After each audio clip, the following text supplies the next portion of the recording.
Hello and welcome to Fantasy Football Hub. The deadline is looming, just 30 minutes away, and I'm here to lock in my final wildcard draft. I imagine a lot of you have pressed the button. A lot of us didn't have, enough players this week to just roll it and wait for the international break. So we've had to pop it a week earlier than maybe previously anticipated. I did a couple of videos earlier this week with experts such as Bakar and Heisenberg and talking about their wildcards. Well, Heisenberg had already popped his, but different wildcard drafts. And I've had to be thinking all week, and I've decided finally what I want to go for. Now, I have my wildcard draft, but it's not. I wouldn't say it's locked. There's a few players that I'm still open to changing, and there's a few different things that I would like to be in there that aren't in there, in terms of price points and in terms of just players. But I'm kind of happy with it. Shout out to Beirad Erland Harstad. First two in the comments. Never give up was there as well. Avon Somar, Jack B, Johnny Small, Colin Bulger. 30 minutes to the deadline. You are right, sir. What about you, Johnny? Payush Tawari, Sunner KDB for this weekend. KDB for me. FPL Sparta, what is happening? Heisenberg is in the house and he got a wee name drop. And Ian McLaughlin. If you've Kane and Haaland, who for captain? Ooh, we'll get on to that, I suppose. So, I suppose the first thing we need to discuss is why I popped the wild card, and it had to be done. I think, I've Salah, Diaz, Estupinian, Ward on the bench here. So, essentially, 3 non-playing outfielders there. On top of that, Cucurella here, Trent, Gross, and Archer, who may as well not count. We were 7 players down for the week. So I had 2 free transfers. Could have took a -4 and had myself in a position where I was essentially a player down, but I just didn't fancy it. We're a week earlier, than I would have liked to play the wild card, but I felt it made sense, as have a lot of you and a lot of people in the FPL world. Us engaged managers are all kind of going for it. So hello from Norway, says Dennis. Dennis, what's happening? Hello from Ireland. So this is what I was dealt with. This is what I had, and I'll be honest, I haven't played the game massively for value to this point. I've waited very late in weeks, close to deadlines, to see what's happening before I've made any big calls, and maybe that has cost me a little bit in the value. But if we go over and look at my current wildcard draft, this is me on the transfer page on FPL. This is what I'm looking at. So we've got Pope. Maybe it's best to look at this actually from a team perspective in terms of pick team, and then we'll go into transfers and do a bit of tinkering. Can we see everyone we can? So I've got Pope in goal up against Bournemouth this week. In longer term, I just think Newcastle look absolutely incredible value, and just I feel the double up at least is absolutely necessary. I think it's one of those where we can always try and be different from the pack, but not picking Pope and Trippier. I feel like they are definitely the right decision. Whatever happens against Bournemouth happens. Wouldn't be surprised if Bournemouth got a little goal there. But I do think at home to Bournemouth is a fixture we should target. And then even if we go in and target a little bit further ahead, just to view the fixtures there, Bournemouth, Fulham, Brentford in the next 3 are 3 solid fixtures, albeit we're up against Mitrovic and Toney in 9 and 10, who have been scoring for fun. United's not that easy a fixture. Everton is a great fixture. Spurs isn't fun. I think actually maybe we have been lured into thinking these are better fixtures than they are. I think there definitely are goals against Newcastle coming, but you would back them up until game week 16 to keep at least, I would say if I had to pick a few, I'd say they're getting at least 3 clean sheets. Two or three clean sheets I'm going to lock in here. But regardless of that, Nick Pope has whole potential. We've seen it already. He's got 3 points bonus against Brighton. He got 3 points bonus against Crystal Palace. He's made lots of saves. 5, 7, 3, 4, 9. So the thing with Pope that makes him such a beautiful goalkeeper is there's clean sheet potential. But on top of that, there's save potential, and that's maybe what the more premium goalkeepers are missing. Trippier is lethal from sets, so I think Pope and Trippier are locked, 100% locked. I'll talk you through the other locked players in this team. Cancelo, De Bruyne, Haaland, locked. I've wanted De Bruyne all season. Haaland is non-negotiable, and Cancelo looks even better. He's looked brilliant in Europe. I wish he would look that good in the Premier League. But I think those 3 Man City players are absolutely locked. So those 3, plus the 2 Newcastle lads at the back, locked. Other than that, I think Andreas has to be considered locked because of just his price point and what he provides. Isak or Toney was a big decision for me. I'm going to pull up this graphic. It's maybe not framed the best on the screen for you there, but you can see the parts you need to see. And the reason I bring this up is it's set per 90 minutes. Just Isak versus Toney was the big decision. And I seen something during the week, I forget who tweeted it, and it was kind of about Isak being the new shiny toy and we all want them. We don't have enough data on him. Whereas Toney, we have lots of data on. He's form. He's off the back of a hat-trick. He has got Arsenal in the next game, which isn't great. But after that, he's got Bournemouth. Newcastle isn't a great fixture. Brighton, who've lost their manager. Chelsea, hard fixture. And Villa, that's up to game week 13. Whereas Isak, I think, has, if we look at it, the better fixtures. Bournemouth, Fulham, Brentford. United, which isn't great. Everton, which is good. And then Tottenham away, which is a tough game. So there isn't too much in it, but I do think Isak has the better fixtures. On top of that, Isak's the blue on this chart. Toney is the red. In terms of per 90 so far, Isak is churning out more expected points, goals, big chances, shots in the box, shots on target, and shots. Now, I know we've had such little data. I actually feel like a fraud even showing this to try and argue a point. But I do not think those chances slow up for Isak. I think Isak's going to get great chances. And the only worry I have is Callum Wilson and how those two play together. Guest house games, I have that Friday feeling. I should actually have a can here. I'm overdue a can, but I'm on the bloody diluted orange juice. 250 people in the house. Thanks for being here. There's a lot of options out there. I'd say everyone and their dog is streaming at this time on a wildcard week. So I appreciate you choosing this channel and watching me talk shite for half an hour over others. So I really appreciate that. But yeah, Ivan Toney here, is more proven, is a safer option, I would argue. But I think I'm willing to roll the dice on Isak. I think he comes in as well at about 0.2 cheaper. He's 7 million, isn't he? And Toney's 7.2. I don't know if this team is in need of 0.2 and if I'd be fighting over it, but I think Isak against Bournemouth is fun. I think I can also just pivot out and go to Toney if I want after that fixture. If Isak is getting 65 minutes, if there's an issue, if whatever else happens, international breaks coming, I'll have a decision to make. There's a fun few rolls of the dice in this team outside. I think Mitrovic, is the last guy that's truly nailed. Mitrovic is nailed. Outside that, I'm relatively flexible, and I'd love to see your thoughts in the comments. We all have a million different ideas of what we want from wildcard teams, but Mitrovic is nailed for obvious reasons. He's performing as well in terms of XG as the likes of Haaland and Kane. He's right up there. Maybe not as well, but he's right up there. Nottingham Forest, Newcastle, West Ham, Bournemouth, Villa, Leeds, Everton up to 14. Then we have a tough enough run just in the last two games before the World Cup. Man City and Man United. 2 trips to Manchester. Actually, you mightn't be travelling for both of them. Let me just check. Have to be perfect about this. Yeah, away to Man City, but then the Man United at home, facing both sides of Manchester. So, Mitrovic nailed. Haaland nailed. De Bruyne nailed. Andreas nailed. Cancelo, Trippier nailed. Pope nailed. I love Nico Williams' numbers. I love his underlying numbers. I love his next 4 matches. Fulham, Leicester, really poor at the back. Villa, Wolves, and then Brighton as well, who we need to wait and see. And he's at that price where I think we can absolutely play him for those 4 games if we need to and if we want to. I probably won't be planning on playing him every game, but I know I can come back to him. 13 and 14 against Liverpool and Arsenal isn't great, but then we've Brentford and Palace just before the break. So for me, I like Nico Williams. A lot of people are going for Emerson. Emerson does deserve a shout for that reason. I just don't like it. It's a little bit too risky for me. I'm not about it. I'm not about it. I'm sorry. The Emerson pick is just a little bit... Someone justify Emerson to me in the comments. I'll put it to you that way. Other than being absolutely rogue and mad, I don't know if I like it. Let me just go and have a wee click around him. Where is young Emerson? He's not that young anymore, is he? 4 million. The price is probably the reason. 45 minutes, 5 minutes against Spurs, 90 against Chelsea. Good fixtures, I'll give you that. Good fixtures, 4 million. And in seasons gone by, he has shown his attacking potential. But I'm just very weary of all these people pivoting to West Ham. I really am. I'm not about it. I just don't think they've shown enough this season for anyone to believe, okay, the goal in the Conference League, okay, fair play. Look, he got a goal. We know his attacking pedigree. Great. So he got a goal. I like that.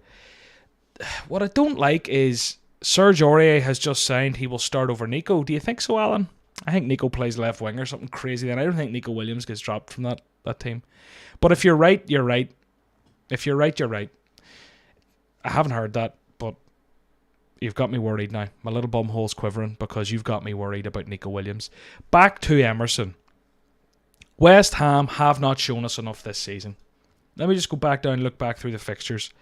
It's definitely a sexier way to do this, but West Ham got beat 2-1 by Chelsea. Fair enough, it's Chelsea. West Ham drew 1 each with Spurs. Fair enough, it's Spurs. They beat Villa 1-0. Okay. They got beat 2-0 by Brighton. They got beat 1-0 by Forest, and they got beat, was it 2-0 by City? I was at that game. And their attacking and best assets haven't done enough. Defensively, I don't think they've done enough. I personally don't like it. But what I love is, you guys can go and pick your Emersons if you like your Emersons. I'm not picking them. And someone's going to be right and we can all take the piss out of each other. It's going to be great fun. And that's actually a huge part of Wildcard Week that I am all about. I actually don't think these wildcards are all too template. There's certain guys, the Triple City, the Double Newcastle, the whatever else, the Mitroviches, and then there's the Isak Toney debate. But I think outside that, I think there is a lot of flexibility in the teams this week, and I like that because I think the game was very, very template already. There were certain players everyone had to have. There were high percentage owned players. It's even getting to the stage now where in the top 10k and top 100k of engaged managers, Trent and Salah's could look like borderline differentials in the upper echelons of the game. So I really like that the game's been thrown into disarray. It's very, very exciting. Put Begovic in. Guess House Games put in Begovic's cover for 4 games. He's a better choice for a 4 million goalkeeper. De Bruyne and Toney and Zaha or Kane. Do I have Toney, Bowen and Bernardo Silva? I don't know. We'll get on to that, Femi. I think De Bruyne for me is locked. Kane is an interesting one who I'd love in this team. Unfortunately, I just can't really make it happen. So, the fun parts here. There's only really one really fun part, isn't there? And you can all see it. It's Kulusevski.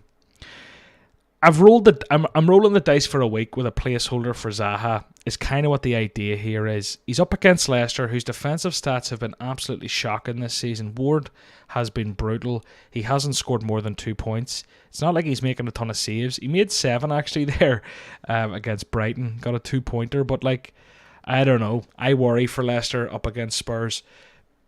Disarray is an understatement of what's going on over there. And I think Kulusevski, after playing, if we look at his recent minutes over on Flash Score, right, just to really paint you, click baseball by mistake there. If I show you his latest minutes here, there's two ways you could look at this. Against Fulham, he only got 13 minutes after playing over 70 in every game so far this season. You got 13 against Fulham, and you're starting to think, okay, maybe it's just a bit of rotation. Champions League football's coming, heavy schedule. He only got 30 against Marseille, and then he only got 19 against Sporting. And I kind of looked at that and thought, okay, it's a game every 4... Well, it's not a game every 4 days, because he had almost a week's break between the 2 Champions League games. And it's that worries me more. I kind of expected Kulusevski to kind of have a 13, then another 80, and then maybe a 13, 30, and then a 90 again. Whereas now I'm kind of thinking, has Conte went off him in some way, shape, or form? Has Conte actually thought, all right, Kulusevski maybe isn't the man? I don't know. So, but I do think he's got so little game time over the last 3 games that he will get game time against Leicester. And if he doesn't, it's a real statement. That's it then. It's okay, Kulusevski is now 4th in that front 3. He is now 4th choice quite clearly until one of the other lads gets injured or messes up. So I think Kulusevski's a fun one to roll the dice on. I don't love Maddison. I've seen there's a chance. Did I see there's a chance of that game getting called off? Don't quote me on that. Let me see. Who are they playing? Spurs. I've seen a chance. Now, I've seen something about Real Strikes London, whatever else. Or Real Issues, Spurs, I don't know. I seen something about it. Mightn't be much merit in it. But there's that. That would be the same for Kulusevski. I'm talking like an idiot here. That would be the same both ways. Then you shouldn't pick Kulusevski, you tool. So, I don't know. I don't like Maddison that much. I like Maddison. I just don't like him against Spurs. I'd rather roll the dice with someone else for a week as a placeholder for Zaha. Maddison isn't my guy, if that makes sense. Bowen goes back to the Emerson point. I'm not a West Ham guy. I just think everyone's buying West Ham because of fixtures, but I just don't think West Ham have shown us enough. I just don't see it. So yeah, not for me. If we move on, and look, I'm going to just start tinkering around as we all do in our free time, right? Part of me would love to have Kane in here. If I was going Kane, I would have to remove Isak. And I think whenever you're going premium, so like 3 premiums, it gets very costly very quickly. And I need to pull back 2.6 million. Now, in defence, what I could do is get rid of James for a week and not have that. But I like to have James there as a placeholder for Trent should he become... I like having... Cancelo I don't think is moving anywhere anytime soon. So De Bruyne and James are essentially like quick Salah Trent pivots if required. And that's where the price points come into this team. Kulusevski is a quick pivot to Zaha, as I've mentioned. If we just go and have a look at Zaha's upcoming fixtures and why I'm considering him so heavily. After this blank... We're looking at Chelsea, Leeds, Leicester, Wolves, Everton, Southampton, West Ham, Forest up to the break. And then even afterwards, not that it'll matter because we've unlimited free transfers. I imagine he'll be in a lot of our teams after the World Cup. Forest, Fulham, Bournemouth. Zaha could quite feasibly be in teams all the way up until January. Then he'd probably go away and maybe come back for the tail end of the season. But I need a placeholder to get him in, and that's Kulusevski. I could go and have a little look around and see, is there anyone else in that price bracket that I like more than Kulusevski or as much. You know, like Odegaard's a fun pick, I think, for a week. Odegaard, I like that. A lot of people are going there. I already have Martinelli, and the worry is that I think in game week 12, isn't it 12? There's a blank here for Martinelli and a blank for Man City because the Man City and Arsenal game isn't happening there. So if I go for any more Arsenal, I'll be looking at more than 4 players that I'll need to be benching in a week. So even that makes me think maybe Martinelli isn't the guy. You know, and that's something. Real strikes are concerning future game weeks, says Column. Kufal or Fofana? I like Fofana. I don't know. I like Fofana. He's blanking this week, obviously, but I just think at that value, he looks great. So yeah. Mitrovic captain with the wee cover eyes there from Bob. I think like Mitrovic captain's ballsy, but I like it. I rate it. Forrest, he'll score. He should score. He could score. Does he have the same haul potential on any given week that Haaland has? He has it on any given week, you could argue, but will he do this consistently? No. Man City, obviously, with a decent fixture at Wolves there. I think you're ballsy. I think it's definitely differential, but Godspeed, sir. In terms of 1 week punts, right, if we go and have a quick look at the fixtures here and we really just have a think about, right, who would we like to target for a 1 week type vibe in midfield? You know, Southampton Villa, there's no one there really jumps out at me. The fixture isn't lopsided enough. Same with Forest and Fulham. Wolves, Man City, I've already got triple City. Newcastle, none of the midfielders sing to me. I've also tripled up on them already. Spurs Leicester, I think that's a really wonky fixture. I think Kulusevski's the midfielder of choice. That's why I've picked him. If I look at Arsenal v Brentford, I bring up the concern about game week 12. And then we look at West Ham Everton, which is a nice fixture for Bowen. But I'm not picking Bowen because I don't want to pick Bowen. So that's how Kulusevski's wound his way in here. So yeah, I've just seen from Chow Wayne why Kulusevski. I think I've justified it pretty well. I genuinely do. I know people will be going for like your Sakas and other 8 million mids and your Fodens and whatever else. I've got my 3 City guys picked. My only other consideration here is like the likes of a Martinelli. We'll get to him. First thing we should do is probably see how Kane could fit in here because I do love Kane. Kane would fit in here at the detriment of Kulusevski, and Kulusevski would go down to a 5.5 mid, 5.4 mid. Let's see. We're probably looking at... Who are we looking at? Bailey. A lot of people going Bailey, aren't they? You'd have Bailey against Southampton, Leeds, then Forest. Obviously not absolutely nailed. Even Almiron could be a fun punt. Almiron could be fun. I don't think I've got the balls there. I don't think he has he showed us double-digit potential, really. But yeah, we'd basically be filling in. Let me know in the comments who your 5.5 or lower mid of choice would be here. But I think them are getting quite light. You know, we'd be going like Cancelo, Trippier, Nico. And then in midfield we'd be having to play like De Bruyne, whoever we bring in, and Andreas. And probably Gordon. And Gordon, yeah, we'd be going 3-4-3. And then the 3 guys up top, which is heavy. I just think from a price point perspective and future planning, the Kane and Haaland double up top is just a little bit too ballsy for me. It's a little bit too risky. So I don't think I like this. Martinelli for Gross. I just kind of worry about the instability at Brighton now that Potter's gone because he was obviously so good. I actually did a TikTok on him the other day about how he came. I don't think it's been released on my TikTok yet, but it's about how he came from like the 4th division of Swedish football and how he's ended up as manager of like the 5th most expensive team in the world. But yeah, I could go Bailey here, as you are saying, right? And then if we bring in a Bailey, it leaves us in a position where we've got 0.8 in the bank, so we're not far off a Martinelli to Zaha switch, which could be fun. But then do you want to be giving up all that value on Martinelli? Maybe before the Spurs-Liverpool games and then the blank. I do think it's probably, unfortunately, I know he's at 6.5 and I'm only getting 6.2 in value for him. It might be time to say goodbye to Martinelli next week. This wouldn't leave me enough to pivot to the Zaha. I'd be 0.2 off. So what I could do is look at my team and go for Fana to Emerson preemptively, even though I've said about 1,000,000 times I'm not bringing in Emerson. I could do something like that, right? And that would leave me in a position where I've got the beans in the tank to go to Zaha next week. Have Martinelli there. Martinelli's the guy who makes way for Zaha. And then you're rocking Zaha, De Bruyne, Kane, Haaland, Mitrovic. Oh my goodness, I like this. Am I going mad, or is this a thing of beauty? Is this a thing of beauty? I know. Haaland, Kane, Mitrovic. I've no Toney, no Isak, I'll give you that. De Bruyne, Martinelli this week, right? That Martinelli will become Zaha afterwards for maybe the Bailey, Gordon and Andreas is a funny one, right? But I mean, Andreas, he stacks nicely in terms of a double up there with Mitrovic. Beautiful fixtures. You know, he could get you something on any given week. Gordon there, his stats, the only reason Gordon's here are his stats are absolutely obscene.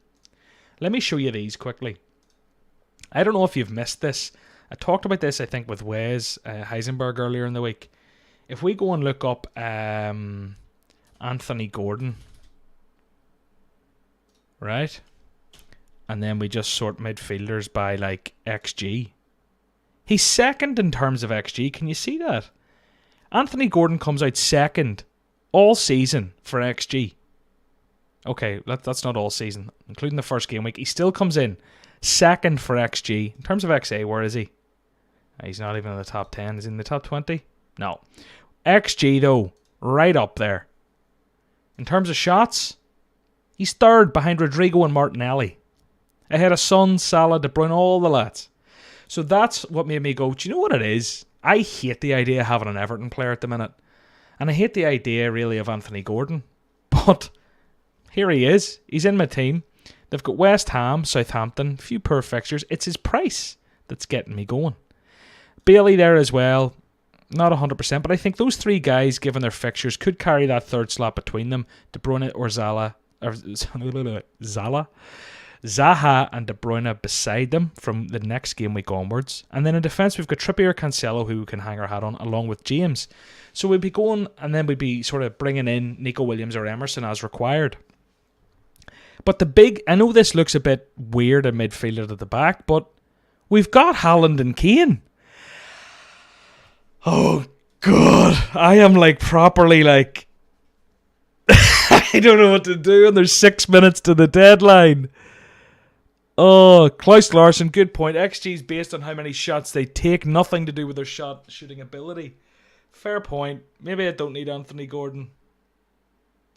Oh my goodness. Quick jersey story just to delay my thinking time. Because Suyash has said, nice jersey. I was walking around the suburbs of Cork City in the very south of Ireland.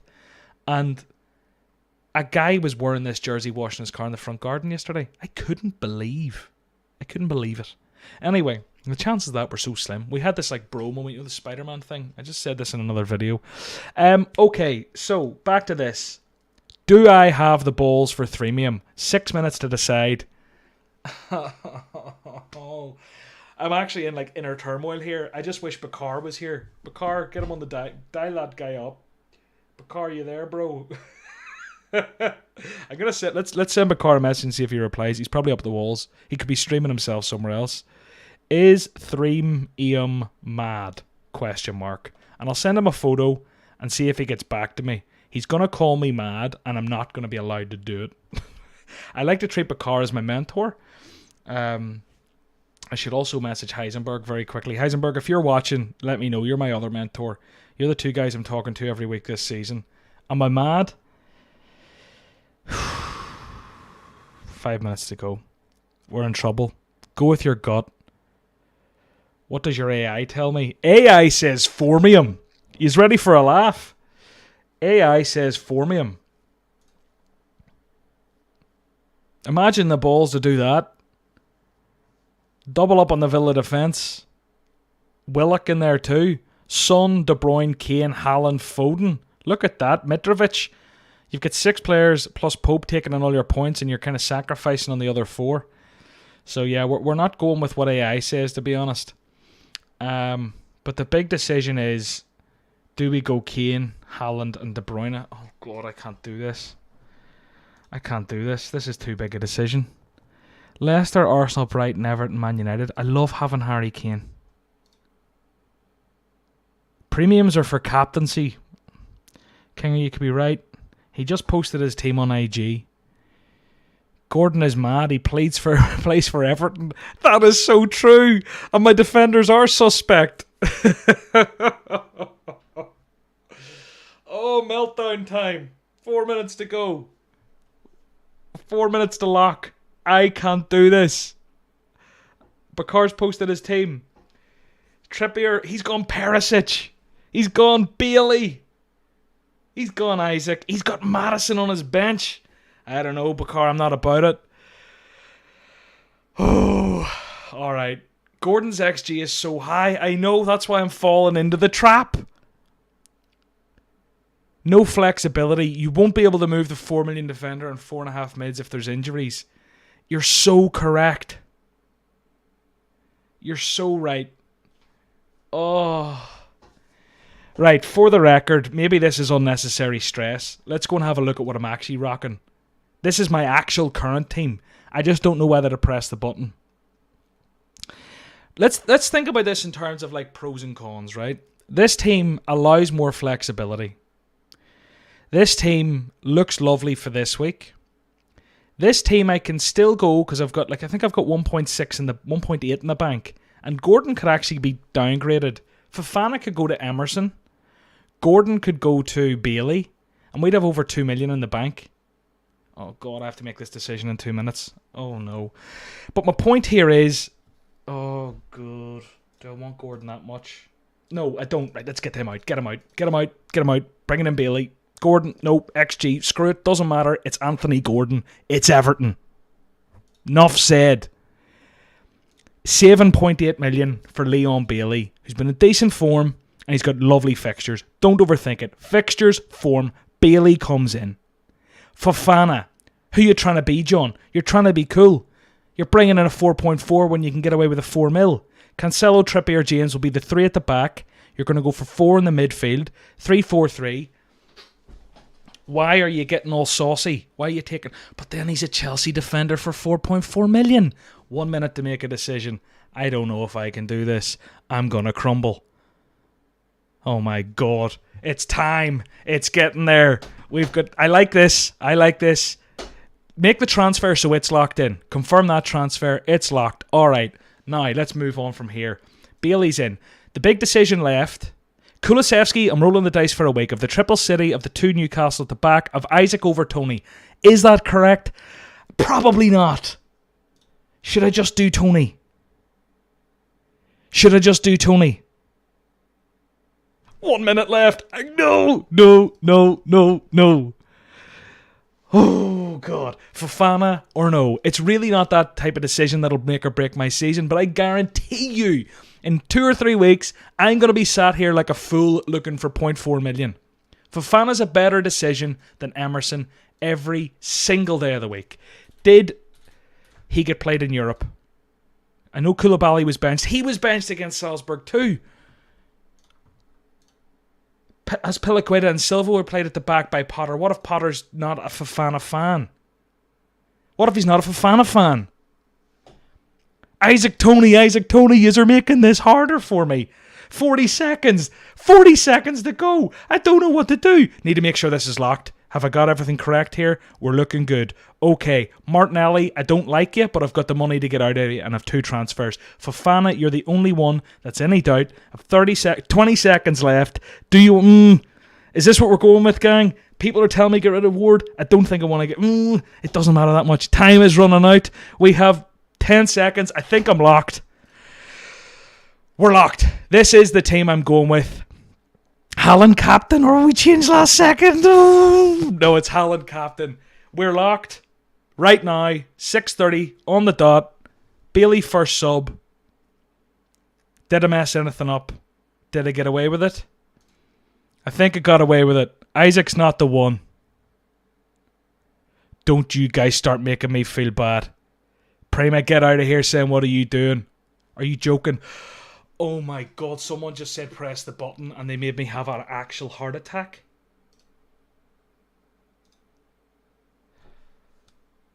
Heart rate monitor.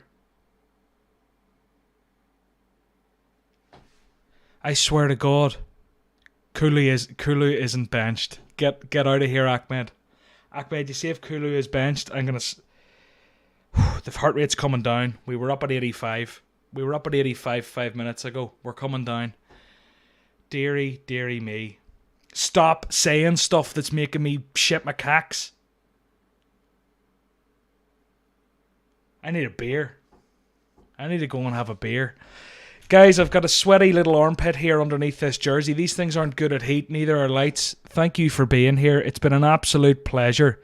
Time was up, but that team was already locked. Don't worry, that was my team already. Don't you make me doubt this. My team was locked. Kulu's predicted to start. If you've enjoyed this, please come back next week. Please subscribe.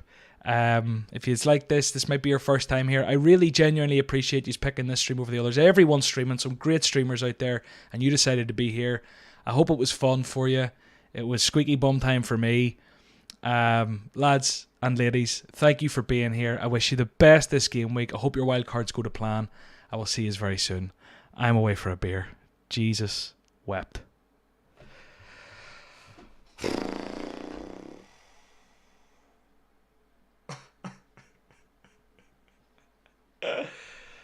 Oh my goodness gracious me.